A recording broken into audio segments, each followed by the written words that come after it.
Welcome to Book Thoughts. We are Thoughts for Books, and these are our thoughts on books. For today's episode, we are doing the final portion of our 3-part review of Fearless, the third and final book of the Powerless Trilogy by Lauren Roberts. Before we jump in, we do have a content warning. Today's podcast is rated mature.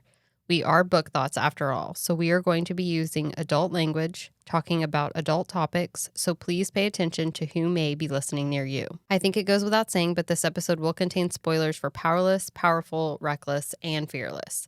Lastly, I'm just going to apologize ahead of time. Maybe we, will at least mispronounce a name or place. Jenna will be leading this episode, so let's jump into the strip down. Strip it down, girl. Strip it down, I already girl. did it. Chapter 46 opens with a Kai chapter. But wait, he's dead. No, wait, it was all just a dream. No. Ellie is there with the heartbreaking news that it's all real. Kai is dead. Paedyn has been sleeping for more than a day, still caked in his and her blood from the battle. When Ellie is done bathing her because Paedyn is numb and unable to process her situation, she thinks she must be hallucinating when she hears her cocky bastard's voice. And then he's breaking down her door. He's a zombie. Zombie! Just kidding. He's alive. It was just a setup put on by Kitt. Mac has now found his place among the stars with his bright and sunshiny Dina. Paedyn insists on being shown the body and stays next to him, grieving his loss of life while holding on to Kai and Kitt. The wedding planning continues. Paedyn is trying on her dress with Ellie's help when she asks for Calum to escort her down the aisle. He accepts, but not before making a few odd statements. 1, you look so much like your mother. 2, your dress will go perfectly with the roses from my garden. And he also comments that he thinks she shouldn't hide her scar with straps on her dress. As Kai makes his first appearance to the court after his miraculous resurrection, an elite uses the opportunity to try and make Paedyn seem less, calling her an ordinary and claiming she was unable to kill the enforcer after all. Our sassy protagonist waits for no one to rescue her. She falls back on her psychic ability and puts the man in his place. She also uses this moment to call attention to the mark the king left above her heart, saying now she will leave her mark upon his kingdom. Kai calls for the crowd to bow to their future queen, and they obey. Following the court appearances, we find the awkward trio seemingly enjoying a drunken time in the wine cellar, until Paedyn is sobered, realizing she will be married to the brother of her soulmate in just 3 days. Kai is sobered to the point of leaving. Kitt follows soon after, mentioning he's glad Paedyn chose the pink roses for their wedding because his mother seemed fond of them. Kai visits his mother again, but learns absolutely nothing, even though she could tell him everything. Perfect. The whole gang is gathered in Gail's kitchen and is feeling like old times. Calum and his daughter Mira show up, and Kitt welcomes them to join. Paedyn gets the feel of what being a queen will be like on her last day as a single lady because the wrong guy put a ring on it. She goes through the motions, and then it's time for her to meet with the king. Lenny escorts her there and uses the time to ask to be released from his duty as an imperial once she's queen. Super weird request since he's already been free of it and chose to come back. Anyway, Paedyn has a small panic attack and runs to the willow, where she finds Kai laying atop a blanket. And take your glasses off, readers. It's about to get steamy. Well, there would be steam, but remember, it's a young adult book. So we're just going to hit the fast forward button, and now it's wedding day. Waking under the willow tree together after their first and only night together, Kai tells Paedyn he cannot be at the wedding. Paedyn is in white. It's go time for queendom and ordinary. Kitt comes to the door, giving Paedyn his mother's jewelry box and asking her to wear something from it so it'll feel like his mother is with them. She agrees and then doesn't open the fucking box at all. Instead, she reads a note Kai had brought her, and then Calum shows up to escort her to the throne room. And it's on, people. Vows are said. Paedyn is a dumb bitch. Kiss the bride. Kai shows up breathless to watch the king and queen exit the throne room. The phone room. The throne room. To exit the throne room as husband and wife. Kitt escorts Paedyn to her room so she can change for the second ceremony, and along the way she asks him if he actually wanted the marriage. He says no, and reveals he knows how Kai feels about her, but he'll do so many worse things for his brother? Okay. Paedyn summarizes he means to protect him from having to do the job of enforcer. She promises to wear a piece of Iris's jewelry to the lute ceremony. Ellie changes her, and Paedyn goes about picking something from the jewelry box.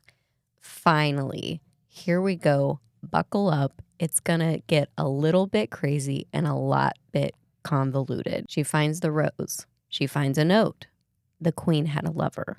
Why does she recognize the handwriting? She finds a picture. It's Iris. We can only assume her name is written in ballpoint pen on the back like a third grade school photo, and that's how Paedyn knows who the random photograph is. Anyway, she recognizes herself in the queen, Iris Moira. Moira. Like from Schitt's Creek. All right, is Paedyn's mother. The familial resemblance is too strong to deny. Calum walks in to give Paedyn her forgotten bouquet, and the puzzle pieces click together. The roses. How he knew she looked like her mother. The writing in the books he sent with her on the ship matches that of the love notes. It all fits. She uses her mind to tell her father hello for the first time. He instantly blames Paedyn for Iris's death. He tells Paedyn all of the sordid details of the dead king's scheming and how he was there to guide him along the way. He read Adam Gray's mind by chance in passing at the castle and took his plan of the resistance to the king.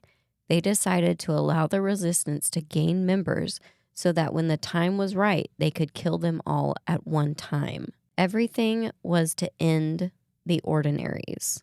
He also reveals Adam had to die because he learned a secret only meant for kings. Paedyn and Calum fight, but as you can imagine, fighting a mind reader isn't exactly easy. She still gains the upper hand, though, and knocks him out, and then rushes out of the room to tell Kitt of her discoveries.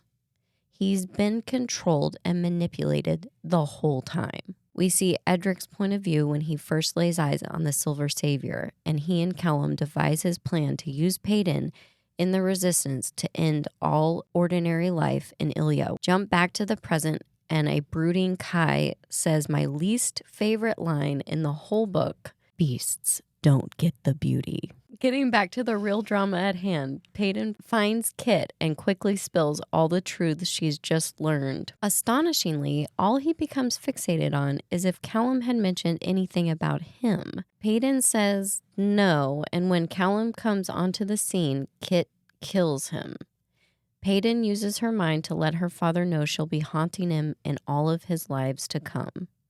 When Kai makes it to the chaos, Paedyn explains her theory of Calum being a duel, which Kitt readily accepts. However, they need to get moving because it's lute ceremony time for the half-siblings. Holy shit. Kai rides with the incestual king and queen. He quickly hopes that this will be a way out of the marriage for Paedyn.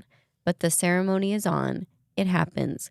Paedyn is officially Paedyn Azure, Queen Consort of Ilia, and all of Lute reverently shouts Silver Savior and bend their knees to the ordinary queen. Paedyn is reeling from all the information she's learned and the fact that not only is she now a queen, she's a lost princess, and her mother loved two men that have only ever wanted her dead her whole life.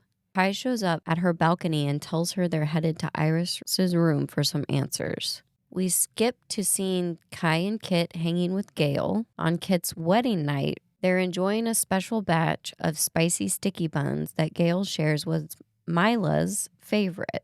When Kitt asks if it was a pregnancy craving, Gale gives a non-committal answer of maybe. Kai starts to have some intelligent thoughts, realizing he's older than Paedyn, and that means it's unlikely King Edric is his father. He can no longer hold his tongue and confronts the cook who's mothered them their whole lives while simultaneously keeping them in the dark. Paedyn and Kai make their way to Kitt's study.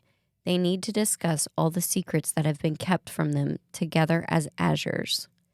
Kitt becomes adamant that Paedyn is the wedge driving he and Kai apart, and that he only wants to be the one to save them from this when Kai tells him they're not even half siblings. Back to when Kai and Paedyn leave to inspect Iris's chambers. They're searching for birth records, but they can't find Kai's, so they decide they'll go straight to Mila for the answers. And not gonna lie, I feel like they could have done this chapters ago. She reveals the truth that Kai has no relation to the king, and she only knew of Paedyn once she first visited the castle. But we won't learn the true identity of Kai's father. We also learn that Edric went to his grave believing that he was Paedyn's father. We are treated to Edric's point of view as he enjoys watching Paedyn suffer at the death of her beloved friend, and then again as he means to kill her, perverting the gesture his wife used as a show of love and using it to carve his hate into their daughter's flesh before he ends her worthless, ordinary life. Unfortunately for him, that's not how reality plays out, and Paedyn prevails, leaving him to die, buried in betrayal and secrets. Finally, our timelines collide, and we're back in the present, watching Kitt unravel before his wife and brother and half-sister. He tells them of his plan to unite Ilia through his marriage to Paedyn so that Ilia can open its borders and begin to rule over everyone by lacing their trade items with the plague and infecting everyone. He will give he and Kai the legacy they deserve, making them great. He also reveals the secret that caused Adam Grey to lose his life. The plague was made for Ilia, designed to strengthen its military by giving them unspeakable power. But when it is released, it wasn't complete.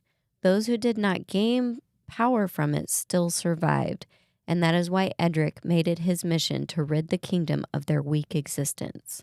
But Kitt was going to perfect it. He was going to send it everywhere, and they would all flock to him because he knows how to rule over elites. Kai and Paedyn are starting to see the crazy break through. Kitt also reveals that Paedyn was supposed to die in the trials, and he arranged it with Calum. Plus, he's already begun. The roses Paedyn gave to Isram, very plaguey. Now he is going to kill Paedyn, so there's nothing to keep Kai from loving him like when all they had was each other. Kai defends Paedyn, and he and Kitt fall into their training routine, and like before, Kitt forgets to dodge. Kai has skewered his brother through the chest. Kai's desperate for a healer's power. Paedyn runs to retrieve one. Kitt's bleeding out while Kai holds his body. Kitt says, "I think maybe my fate was to save you from me."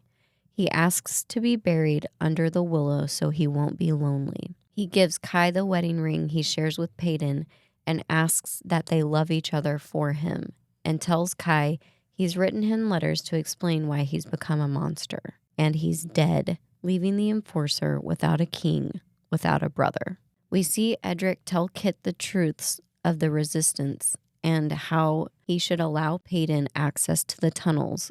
Kitt's view of his father starts to shift in that moment. Kitt's letters reveal the deterioration of his mind after taking the second dose of the plague, and his schemes of making he and Kai legacies. Paedyn and Kai find a note from Queen Z revealing Kitt's attempt to infect Isram has failed, and she knew the batch of roses was tainted. But how? Kai digs a grave for Kitt under the pillow tree, under the willow. Paedyn comes to help. Together they make a place to lay their brother to rest. Paedyn has begun making contests to help her cocky bastard overcome his grief. He realizes what she's doing and loves her all the more for it. Kai is crowned king, and his first decree is that the borders will remain open and the ordinaries will remain welcome.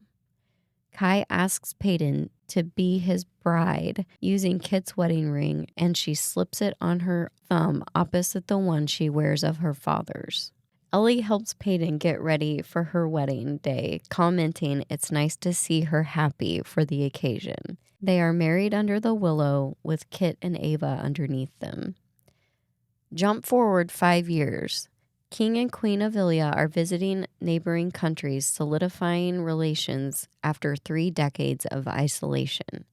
In tow, they have a young Kitt, their baby girl. We see the most unlikely of people in the crowd of Tondo. The lavender-haired Blair lives. We end the book witnessing Adina and Mac seeking Kitt's soul to make sure he's not alone in what we can assume is the afterlife. I will say that I thought it was interesting that since we have no context of Kitt and Paedyn's actual biological mother during this, both of their fathers are so adamantly hating her because she is ordinary from coming from 2 strong bloodlines. And they blame her for such a powerful death. But we never get more of like her coming into powers or anything of the sort, even when we're wondering, like, did they start diluting before this? The powers? That was going to be my question, is I think a major plot line that I have no understanding of. So were they were all powerless before the plague, or they were dwindling and they made the plague to make them stronger? Like before the plague, were they all ordinaries, or there were still some ordinaries and they made the plague to rid all of the ordinaries? I think they were trying to rid of all the ordinaries, because I thought there were still some elites, but the elites were very powerful, and then they noticed that power started to dwindle with the strength. But I have no each idea. generation. I feel like the goal of the plague, though, had to be rid of the ordinaries at the same time of strengthening the elites, because why else would Kitt have taken it if not to try to get stronger? Kitt was a little delusional. He might have been. Maybe. Just maybe. I also think that he poisoned Mila with a second dose of the plague, and that's why she's dying. Because they have like all the same symptoms. Yeah. True. So She's anyway, just dying of a broken heart because her with- beloved husband is dying. with coughing and everything that She was Kitt's a little experiencing. lab rat. I think so. But I don't know the answer to that question. Mhm. I thought that it was like a really long time ago, and like Ferdinand Magellan or whatever the fuck his name is. Ferdinand Magellan? What is it's Franzen Azure or whatever that comes up with the plague idea. Okay. And then they give it to the people, right? Honestly, at this point, yes, they don't did give it to remember, the yeah, people. The who plague it was was. made. It was on purpose. But I have a gray area of understanding on all the other places around them are powerless because the ordinaries were kicked out. Was the plague designed to make powerful people stronger and kill the ordinaries, or was the plague designed to make ordinary people strong and then those left over should die? I think that they were all ordinary. Everybody was ordinary. And then they pushed the plague out and made elites for they were just like a smaller kingdom, and they were trying to fight. So to make them stronger, they pushed the plague out. That's So then what I thought. What was the point of her mentioning that her dad couldn't even save the woman that he loved because they were starting to weaken? Because I think after the plague was released and through the generational line, I think the plague evolved. And I think at that point, what the sicknesses that they were seeing is that the elites that were strong in the beginning were actually diluting their power now to become back to ordinary, but not fully there, right? But the ordinaries were dying. And so they thought that was the easiest way to get rid of them completely, so that all they had was a society of elites that could just continually try and be strong with more marriages, more children to come. Instead of gaining more mundanes and more ordinaries. Yeah. Because I don't know. With the plague's the only thing that gives them power. How are the babies being born with power? Because the plague runs through their blood as well. Gosh. Paedyn even says, I have the plague in me. Mm-hmm. She does say that. I didn't make that one up. I promise. Yeah, so when I was writing the questions or rereading for this episode, I was starting to think, I don't think I understand probably the most crucial plot line of the entire book, which would be how the plague works and what it was used for. Yeah, no, I'm with you. I was like, I can't be the only one that sees a little gray there. It's pretty gray, but I'm not sure she's not doing it on purpose. I feel like she's done a lot of like gray areas or unclosed doors and like loose ends because she wants the possibility to expand. So then we'll just kick it off with the first question being this. If you had to choose, and Jenna, you're answering this first. Okay. If you had to choose a theory that you've come up with in that mind of yours to come true if they expand the worlds, what theory do you want to come true? I mean, she's the last episode listening She to was it. She had like definitely, 10 like, theories yeah. going on. What were they? Well, one was that Mira is actually the Oh. princess. That's a big one. No, I that don't the think queen she's- is a sibling. I don't think that Mira is actually the princess. I just don't know who the fuck she is or what her purpose is. Is Calum's eyes blue? Yeah. And so was the mom's. Uh-huh. I remember the mom's being blue Yeah, I because just that's didn't why know the that king Calum had hated blue- looking at her. Calum has blue eyes too because Paedyn is like Mira with her eyes almost as blue as her father's or something like that. So I don't know. They're pale blue. See? Almost as blue. Sorry, I had to check Jenna. She's never the best at remembering specific colors. She comes up with a lot of your theories, but they're based on things she made up in her head. Answer the question. If you had to choose one of the theories that you've come up with to Okay. be true, what are you choosing? My favorite theory is that the queen that is in Isram, Zyla, Mm-hmm. has a connection to Ilya, whether it's sisters with the king or sisters with the queen. I think that there's been plotting happening, and I think she is an important character. Okay. Because so mine is like, I do want to believe that other areas on the map have powers because it would just make sense for Queen Z. But it wouldn't make sense in the fact that unless it's based off of the ordinaries that were cast out and they made it across the sea to those places, and that's how through their bloodline we kept getting the plague reintroduced, because the plague was somewhat contained to Ilya. So like that would be my ultimate one I What choose. is being put in the plague to give people powers? That's what we need to figure out. And why can't Queen Z's land grow anything? You know, there's lots of Queen Z. My favorite theory, Queen Z, is the serpent little sea monster. I did like That's that one cool. from last conversation. And I'm sticking with it. You know what I picture? The sea monster. The sea monkster? Do you know what I picture? What? A killer whole. What? That's The it? whole not, time. That's not It's the sea monster. It's a huge. It's like a lizard dragon little Nope. sea monster thing. Nope, didn't picture that at all. Just a killer whale. Just a What was it a like? giant. Jumping out of the water and then Yes. crashing on the ship? Yes, like Free Willy style. You pictured an orca. Yep, She pictured an orca for a sea monster. that's what I pictured. I don't know why. It's I actually pre- kind of funny. That's Like like now I want to but, like, reread how? those scenes. I don't know It because do- I know it describes the thing. Yeah. I just ignored it. You're cute. I don't know why. The things that you come up with always fascinate me. Because now I would have never pictured that. you don't picture like I don't know something like that. Like the kraken. The kraken? No, I didn't. I did It not. talks about its little tentacly legs grabbing people. I think I pictured more of like a Can't- sea dragon than I would say like a kraken, but Couldn't tell still you. something very Well, I mean, like otherworldly. it's like a mutant Yeah. orca Okay. that I pictured, not like Wait, just a Orca part normal- what? Now I need to know. This is what I pictured. No, Yeah. Like that type of thing. Yeah, like yeah. no. If anyone's wondering what I'm saying when I say this is what I pictured, I'm picturing if you type in sea dragon on Google and just look freely. But that is not what was No, in my mind. she's just picturing an orca that you can find in the Puget Sound or the ocean. You know, an everyday creature. So I think that Queen Zyla has her own plague because how would she recognize the plague on the flowers? If I think the kings of old have Mhm. shared the plague for some reason or other. they had like a plague pact. Yeah, something like that. Plague brothers. I mean, it would make sense if they were aware of the plague in Ilya and in fearness, they tried to create an antidote, right? I feel like there has to be something there, and she knows things that she shouldn't know, and Lenny's a snaky spy. There's got to be like magic somewhere in this world. Magic. It's too late. I'm done. I don't care at that point. If there's magic, Yeah, at that point, now you've lost me. well, they already have magic. Their I mean, powers are basically magic. Yeah, Pretty but much you've magic. lost How me else for would a mutant all killer the- whale show up?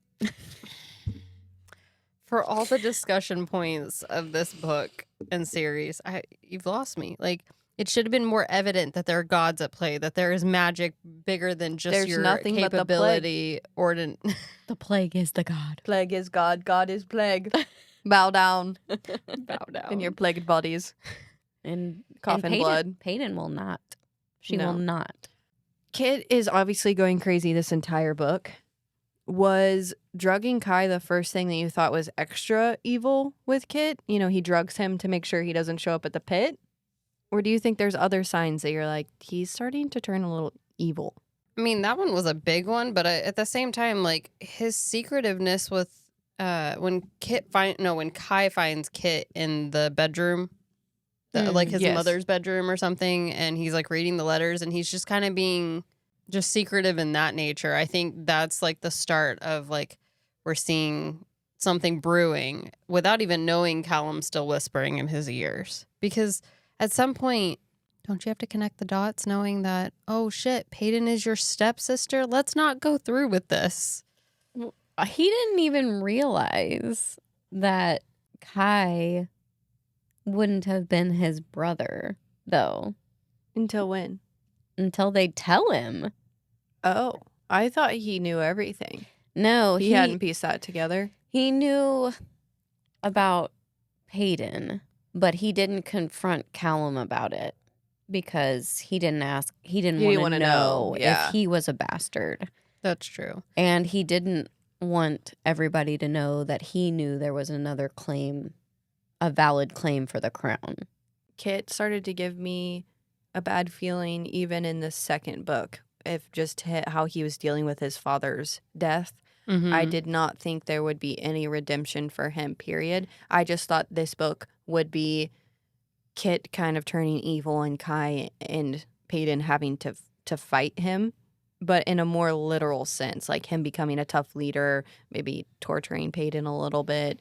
So this book did not go how I thought it would. No, I think we expected that, though. At the end of, what was it, Reckless is the second one? Mm-hmm. I think at the end of Reckless, when he sends Kai after her, we were all like, this is not going to go well. Like, I was still hoping that Kai and Paedyn would run away together, like that they would never come back. I was shocked that Kai brought her back. Let's not even get me started on that. I will say that I think I was in denial because I saw how good Kitt was in the first book. Mm-hmm. And then I was just like, when he says he doesn't want to be, we get to read, I don't want to be the villain. I was Yeah. just like, okay, he's not going to be insane. I mean, when he's sitting in the office, not allowing anybody to see him, scribbling on endless pieces of paper with ink everywhere, dumping his food out the window, you're like, okay, this guy's, he's off his losing it. rocker, right? But then you read, I don't want to be the villain. And I'm like, okay, she's going to take this another direction. She's going to make him like grab onto the Kitt that he used to be and be the kind But soul. that's kind of what we learn is that the Kitt that he used to be in our minds was good, but he kind of never was. He never was good. Everything he ever did was for his father. And then when his father died and he lost that thing he was his motive to do things for, his motive then became not power, but greatness. I think we had a fogged image of him, and the truth is he just wasn't good. I don't think he knew who he was ever. I think he died not really knowing what his purpose yeah, was. what it he was a there hard for. It was a hard pill to swallow for sure. My Wine Wednesday before reading Fearless was saying that Paedyn should have given Kitt a chance in the first book to do good, but that But would have who's also to say? failed. No, who's to say she couldn't have stopped him from being totally insane? She couldn't stop him now. That's I don't think Yeah. she I could have think stopped because she him then. he blamed her so much. true. I'm just saying, Kai and Paedyn coming to Kitt and being honest and truthful, I feel like possibly there would have been a chance for him to be like, okay, I accept this. But also, they've spent however long running away, and he's dwindled away in his little office, becoming delusional. So I don't know. I just don't think, now knowing what we know, there would have ever been any redemption for his character because his issues ran deep. Maybe if they got a castle therapist, that could have maybe helped. I feel like she was trying to make a point about mental illness with this book. Do any of you elites have therapy as your power? I do. That's one of the questions I have is, do you think theme of this book is to highlight mental illness, or are we just way overthinking this book? Are we just trying to make it about that? I feel like you can see a lot of things presented generationally in this book, whether it's the passing of history or generational trauma or generational mental problems. I don't know how to say that PC. That's generational trauma. Okay. Yeah. It's mentioned how they grab the back of their neck when they're like upset about something or whatever, and you just see that continually passed down from king to king to king. They're internalizing their problems. It's not good. It's not. One thing that I did say is this also just to show you what shitty parenting can turn out to be. That is the way over here. After I did the recap, I was just thinking about if we could just have all the people that were about to be parents read this book, they might have a different view on how to raise children, because look at what this did to their kids. Feeling safe is such a big thing with children. And in my mind, Kitt never got to experience that. He never felt safe with his dad or what was supposed to be his dad. He didn't have a real mom because she didn't treat him like a real son. The only thing he had was Gail, and she was keeping secrets too. No, and he had Kai, but I was going to say, I think he had Kai, but I think Kai had the worst end of feeling safe because he knew the hatred his father had for him, and he could never please and live up to him. The reality is Kitt still never let go of that childish inclination of, I need love from you because I've lost my true mother, and I will never have it in Moira or whatever her name is. But I love my brother, and so I feel like they bonded through some of the trauma that was neglect from their father and the pain and the suffering. But at the same time, I think the abuse towards Kai is the only reason why Kitt felt somewhat protective of him. But he also felt, I don't want to say superior, but he kind of knew that his father was going to lead him to the throne next. So it was automatically we do have our separations. But at the same time, he also kind of resented Kai for getting to know that side of his father. Yeah. Because all he ever felt was indifference. There was no hate. There was no love. All he got was no smiles, no love, no, you need to do this for me. He had no purpose because the king was able to do his job. Like, all Kitt's purpose was to take over for the king. Right. And the king was already doing that job. So Kitt's just standing by like a little... Yeah. Well, it breaks my heart at the scene where it talks about him. I mentioned this last episode too. At the scene where he's playing and Edric, Whatever. Edric? You're good.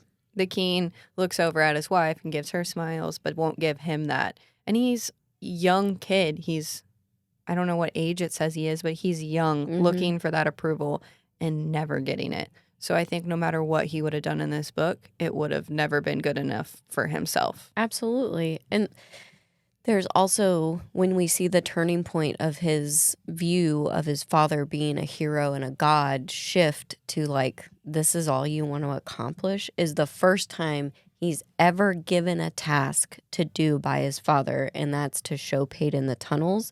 And he's like, I mean, I'm going to do it, but also this is it. This is what I'm training for. He's very let down by his hero. Yeah. And any movie or show, a hero let down, that's never good. That's usually an origin story. Real life, it happens too. Oh, yeah. An example I can think of is like a church. When a pastor lets down the congregation, that's like spreading wildfire. If you were Mac, would you have also beaten the shit out of Paedyn while you're also trying to save her? Like a little piece of you would have wanted to let go some of that anger, or no? That one's rough for me because Mhm. I'm not sure I really understand Mac's disappointment with Paedyn. She was an ordinary, put into a situation not of her choosing. She didn't do anything to Adina to get her. I don't know. Since this took place after they meet at the fort, it doesn't make as much sense to me.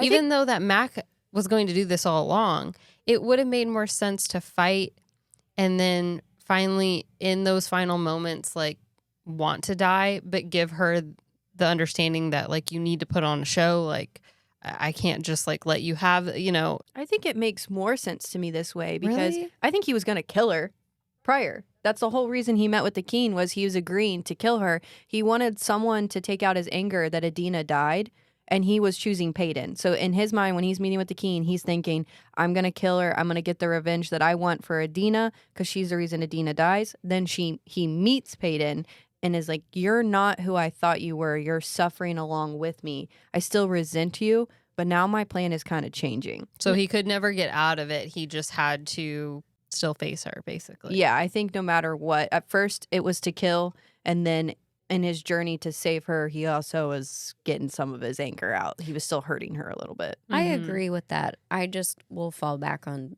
I don't really understand his choice to blame Paedyn. Everybody in this fucking book blames Paedyn. And Yeah, I'm they just do. so They do. confused at how she continually gets that blame. Actually, the only person that does not blame Paedyn, Blair. Oh, I was Blair. gonna say, I was Blair. like, it's Wow, Blair. yeah. She totally took responsibility for her Yeah, she's like, actions. this is me. I've had kind of a sucky life, but no, I did that. I'm sorry. You brought it up in your summary. Callum, why did you not want her to hide the scar? What was the meaning of that? You did, Callum does things where I just don't understand. Do you hate your daughter or do you love her? What is going on? I think Calum is a bit confused, and it says that in the book. He doesn't really understand what to do with his feelings towards Paedyn. Yeah, Like, he does say he- this is that when she finally understands everything, he just goes, "This was harder than what I was expecting." Obviously, he left her on Adam Gray's porch and then visits later, maybe under the guise of wanting to do the resistance, but he brings Paedyn books with her name inscribed on them and a rose drawn. Like, he kind of wants to be a father, but at the same time doesn't. He definitely wants her to eventually realize who he is to her. But I just don't see, it's never really clear on his affection or his intentions with her other than to use her to his ability. But what does he get out of this? I don't understand that, because several times he could have made the situation where Paedyn dies, and he continually brings it back and saves her from Mhm. dying. If he really wanted her dead, he could have killed her that Yeah. first meeting. He could have killed her so many times. It's He saved her from the king to begin with. Like, the king thought she was dead. He Mhm. thought he handed her to be killed. I am not sure there's not more to Mr. Calum than Yeah. we are being presented with, because I mean, let's bring it back around to Mira. Okay, Oh guys. God, here we Like, go. who the fuck is she? I did not even make that connection twice. Like, the second time I read it, until last episode when you mentioned it, I was like, I still I read that and did not even care, did not even be like, oh yeah, technically that would be her half sister, right? Maybe. But we don't. I mean, Everybody's having babies with everybody in this book. we don't know who anybody belongs And to. I noticed that But the treatment is what was weird. how he like, treated Mira, or No, how no, he treated. Mira reacted with Paedyn. Like, it Yeah. was, we didn't have many scenes with Mira to begin with, so it's hard to like kind of go off of that. But like any interaction that it was just like there was no like, Maybe you she's a seem similar, you seem like I thought it almost We felt could- like competition immediate. yeah, it did. Like, I'm gonna be Yeah. the favorite daughter. which is sibling rivalry. So I'm you know, I guess that's talking true. to the man in the mirror. Once all the pieces come together for her about Callum, how do I word this? why does she go seek Kitt out? No, that is a question I have because it does bother me that she seeks Kitt over Kai. I feel like once all this information comes together, we're maybe supposed to not like Calum, but I always go back to Iris. Iris, to me, there's a root of evil there that I think she's working on. She could play with people's emotions, so for one, she cannot be trusted, period. But also, I was thinking back to your question on if the Keen wasn't as bad as he was Iris manipulating him and making him? No, I think that the Keen was bad. I think he was really bad. But I think Iris had a motive to be there, whether she was coming from the other place to infiltrate this palace, but she manipulated his emotions to not think about the fact that she's cheating on him. And she could have very well been manipulating Callum's emotion to love her. Don't know what I'm trying to get to. No, I know. There's a theory there. There's a theory there, and it's forming. It's cooking. You're just like, I don't understand why she needs both of them. Yes. Yeah. I just have Iris, you crazy bitch, because I do think she might have been kind of crazy. I keep thinking about how funny it is. Paedyn finds a picture in the jewelry box and just automatically knows it's Iris. And then like, why would Iris be keeping a picture of herself in the jewelry box? Like that's odd. That's Iris for you. That's just how Iris was. Calum planted it for show. Calum said, I'm going to put this picture in here. She's going to finally find the truth. Maybe he wanted to die. Maybe he's like, she'll find the truth. I'll pretend to try to kill her and Kitt will end it all. I don't know. Because isn't it Kitt who says he barely even remembers what she looks like? Yeah. Yeah. Yeah. There's no photos throughout the castle. And even though the King died months ago, nobody's opening any doors. It still just makes no sense to me that no one's snooping around. Like I said last episode, I'd be looking into every drawer. What makes no sense is Mila not telling Kai anything. Okay? That's what makes no sense. Mila? That's his mom. Oh, sorry. I don't know what I think I call her Kai's mom. I didn't know she even had a name. Oh, I thought she was Moira. No. Oh, man. Wait, was that her last name? Who was Moira? I can't remember. Now I'm trying to remember. You just said her name. I said it earlier as like I was talking about, I think, her mom. His mom. Iris's last name is Moira. Oh, my God. Moira, Mira, Gail, Jax. Oh, fuck. Mila's last name is Rowe. Who did you say I Moira don't remember was? that. Moira is Iris's last name. You brought last names into this. Moira. This is on Azar. her. Right? Hyphenated. Okay, whatever. Wait, but back to your question. I think she goes to Kitt because she knows the truth now. And so she realizes Kitt is her sibling, that they share She didn't realize it yet. Oh, I thought she did. No, because he says something and then she's like, oh, that's right. Yeah. And Oh, then yeah, she goes, he holy does. shit. Kai goes, that makes you guys half siblings. And she's like, oh, yeah. No, About she that. said, no, you're just catching up. And then he goes, holy shit, again. Yeah. That was my reason why I thought she went to Kitt first, is because she realized Calum was manipulating him, and because they were siblings, so they were married or already married at that point, so they needed to figure their shit out and figure out what to do. I think she just goes to him because she's like, you can be free. You're not crazy. Like, I figured it out. Like, Calum's using you. Like, go back to being normal Kitt. Like, nope. That man's mind's gone. It does not work. What do we think of the Willow part? And I'm going to phrase this very specifically. Let's pretend that you are them and you've made your decisions. You're Paedyn, you're going to be queen. You've decided that is your true purpose. You can't have Kai in this lifetime. Sorry, try the next. Then you're Kai and you are letting Paedyn fulfill her fate and make her dream come true and bring all the ordinaries back. Are you spending that last night together? Are you making that decision? Are you breaking your heart out of your chest? What would you do in this situation? Maybe not have sex on top of my sister's grave. Yeah, that one always bothers me. Thank you. And then they bury Kitt there, and then they get married there. It's like, damn, the things that Willow Tree has seen. Like, hey, the whole time they were having sex, I was thinking, dead sister is like underneath you. Yeah. Her bones. Ava Ava, close your ears. Ava, when the grounds are rocking, Stay buried. stay buried. Yeah. Okay. I'm glad that It's okay, not just you. I don't think I'd want to ever get married on top of tombstones. No. Maybe. Yeah, I guess that's not that bad. The for other me. side of the willow tree? Like, yeah. Is The it back are side there can still corners? be You're like, there? "Oh, that's where we had sex. Yeah. That's where Kitt's buried. That's A." Oh my Shoot, God. should we bring A's body out to make it a No, party? they can't. They don't know what happened to her Oh, because that's going to be in the next book. because she's not even dead. Okay. oh my All right, gosh. so- Because Mac is Yes. actually dead. If she comes back, Yeah. what's the point? Well, he might not be. Okay, so you're saying no sex under the willow tree with your buried. I mean, I'm fine with them. Unfortunately, this whole book was them cheating in the oddest way, but like it is what it is in the circumstances where they love each other and it's this forced marriage. So I can I don't overlook like it. that. It's like You've I Got don't like Mail. it. Have you seen that yeah, movie? yeah. They're it is like that. IMing each other and cheating on their girlfriends and boyfriends, but Yeah. they're unhappy in their relationships. So you, as the viewer, are kind of like, do I want them to get together? Jenna's saying no. I'm just mad at him the whole time. I've become like you. Why are they both letting this happen when they know they both don't want it? It just doesn't make sense. Like I Yeah. would have just fought for us more than.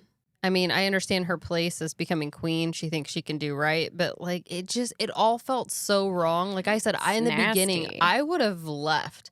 I would have been on the ship. You would have not known me. I'd have been under another name. Like I would have been looking at every corner. Like because I would have been like, do you want to live a life with me outside of this? You don't have to be the enforcer, but he stays for Kitt. But then he's ready to leave, but she's already made the decision. Two things happen in this book that make me just not like Paedyn as much. One is when she kills Blair or thinks she kills Blair. And two is her actually going through the marriage. It makes me as angry as I am at Kai for not grabbing her and running away, but she also still went through with the marriage. Yeah. You guys say you love each other and you're the inevitable and the reason the other one breathes, but then you just both won't run away together. Is it because of the willow tree?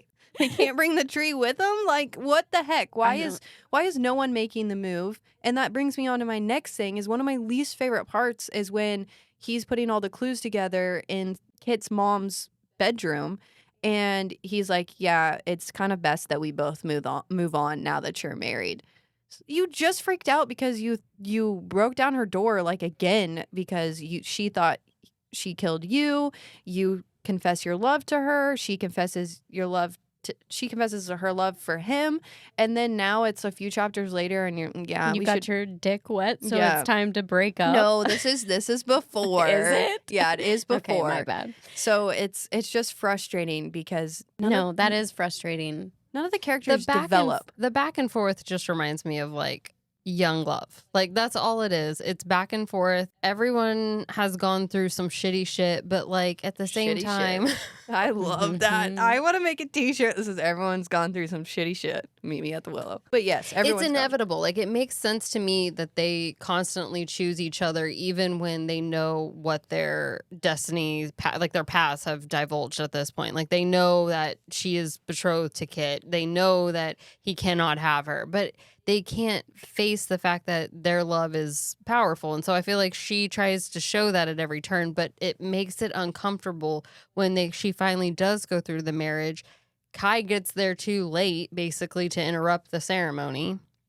And what is with Paedyn waiting on Kai to save her from that? It just She felt like never waits Yeah. to be saved by anybody. And then she's like, she was okay, hoping the whole time that he was well, going to he's say gonna something. come. It seems Yeah. kind of passive aggressive, Paedyn. That one to be drives me honest. It nuts. does. Yeah. Like I said, I would have ran away and my love would have the option to come with me. And at that point, it is what The it is. ball is in your because court. you staying in the kingdom and being queen, you already know that he's going to be in your bed every night too. Once I said, How is that going to work for Kitt? Y'all are going to have kids. It's going to be the repeat story of her mother all over again. it's gross, man. Like, that's all this is. It's just a repeat. I'm just Cheating's saying, not cool. once I got there and Kai didn't kill the people coming to get me in the poppy field, and I got there and Kitt said, okay, you're going to marry me or die. And I said, all right, I'll marry you.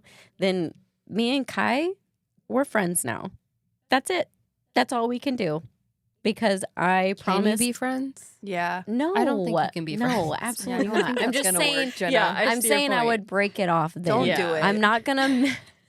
I'm not gonna meet him in the broom closet. I'm not. This isn't happening. I'm not gonna continue to flirt. Dua Lipa's singing in my head now. Okay, so obviously we all have some anger towards the characters in this book.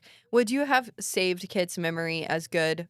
And also, I find it sus that none of the guards were like, okay, we know that Kai and Paedyn have been flirting, and they come out of the room with Kitt, and Kitt's dead. hmm Did Kai just kill our king? You know? Obviously, no one in Ilya cares about the truth. They literally proved it for 30 plus years. I mean, 30 years keeping the Edric's secrets. And before that, the scholars, whoever the fuck they are, they have to know that the plague is not real. Yeah. Yeah. It was created by them. And why are they still alive? Are they the ones that created it to begin with? The scholars? What is this? They have to be passing down secrets too. It's not just the kings that know. Anyway, so And all the cooks. I know just stuff. I don't The staff. The staff is keeping secrets. The too. staff doesn't care about the truth. Nobody cares about the truth. What are they getting paid? I think the Because staff I would is like just to be threatened. an employer. Yeah, the employed staff by is them. Like, yeah. I think it's just that their lives are threatened. That's why they've literally had to keep a secret this entire time, from the mom dying, from, from Paedyn being Paedyn, aka the lost princess. Yeah. I don't think anybody except Kai not dying. Sorry, I'm not over it. Go ahead. I don't think anybody except Calum, whatever the silencer's name is, and Edric knew about Paedyn. I don't think anybody knew who she really was except No. for them. Oh, when she came back for the trials, you mean? Well, they learned about her then, but Yeah. when the whole time she was Adam Gray's daughter, she was living. I don't think anybody knew. No, who I she don't even was. think when she came back from the trials that people pieced that together. No, it was only Edric that pieced it together, and then Mila, his wife, knew because of the way he reacted. Yeah. Yeah. Earlier, you did say though that Gail kept that a secret. I don't think Gail knew. Well, no, she would have known. I don't think she Gail kind of knew that admits- Paedyn was the sister. She didn't have to know that Paedyn was the sister, but she did keep everything that she Yeah, knew everybody from is those a boys. liar in this Yeah. book. Do you have a favorite part, or what was your favorite part? My favorite part will still be from book 1, when they're in the forest together in the challenge and they dance together and share secrets. I enjoyed that part. In this book specifically, I like every one of her queen moments when she's like, bow down, bitches. I'm the queen. I'm going to be your queen. You're going to have to bow to me. And I like their letters to each other because I feel like they get to be the genuine selves and kind of more flirty. So those parts I loved the most. I like Queen Zyla the best. Okay.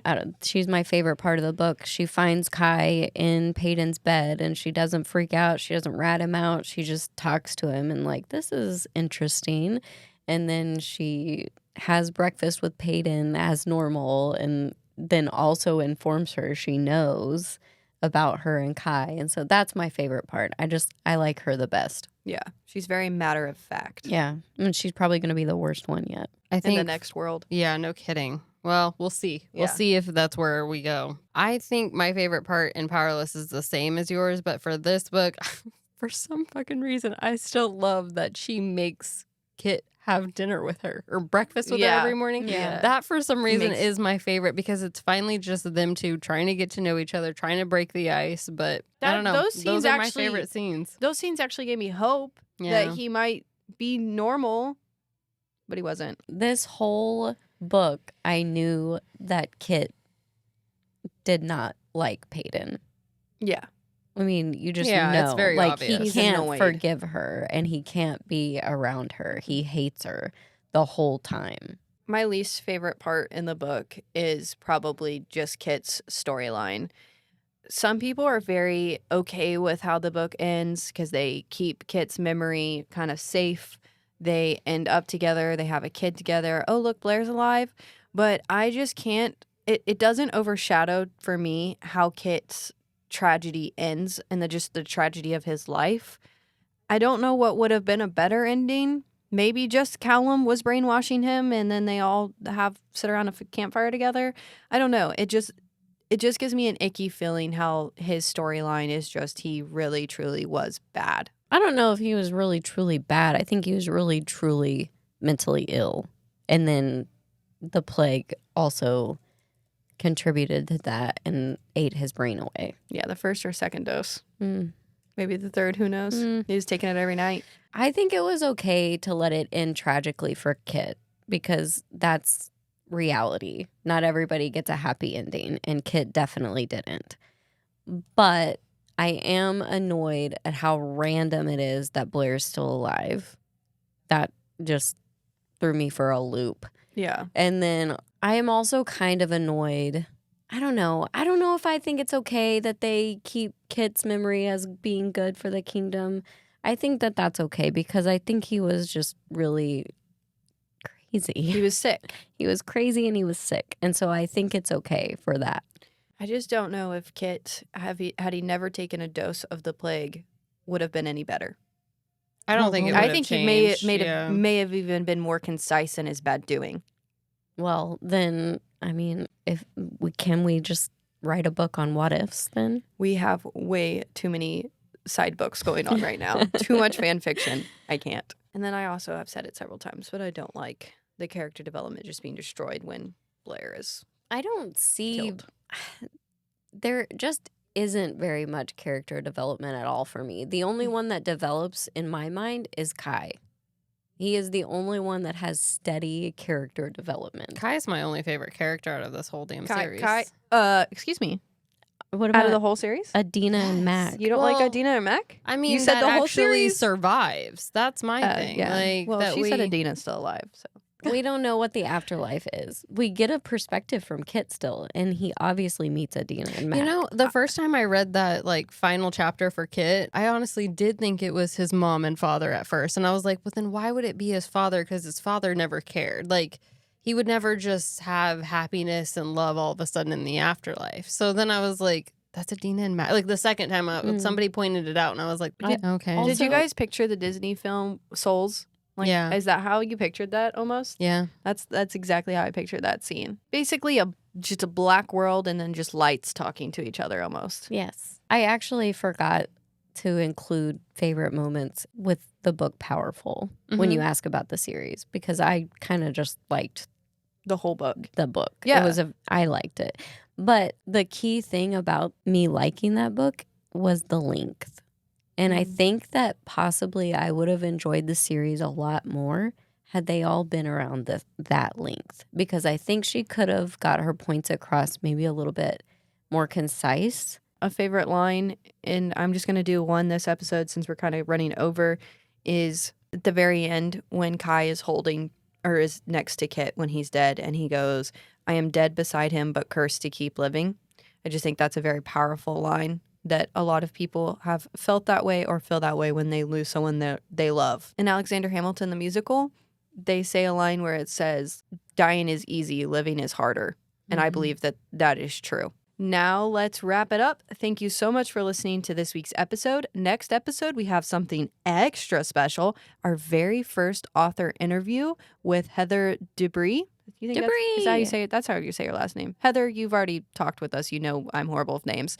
And she is the author of Lesser Gods. So we have that first author interview. We're super excited about it and to share it with you.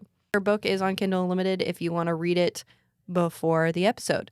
Now, be sure to check us out on TikTok, Instagram, and Facebook. Tune in every Friday on YouTube or wherever you get your podcasts for a new episode of Book Thoughts. Oh, Adriana led that one.